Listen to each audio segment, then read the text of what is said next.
How to build the driveway drag. A driveway drag is a simple yard implement designed to grade gravel driveways that have become bumpy due to extended use and heavy rains. Though a drag can be almost any wide, heavy object pulled behind a truck or tractor, one of the most effective types of homemade driveway drag is made out of a metal bed spring. The numerous springs stir up the gravel as they pass over it and spread the driveway smooth in your wake. Lay an old mattress frame bed spring on your driveway. Set a cinder block on each corner of the frame and tie it securely in place with rope. Add a few extra blocks near one side of the frame to give the leading edge more weight. Loosely tie a rope or chain to the more heavily weighted side of the frame, creating a large loop.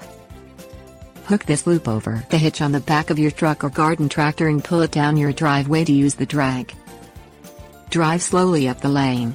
Avoid reversing, which can cause the box spring to buckle under. You will need to have someone prop up the box spring while you reverse. Then, you can drag the box spring up the driveway again until the lane is smooth.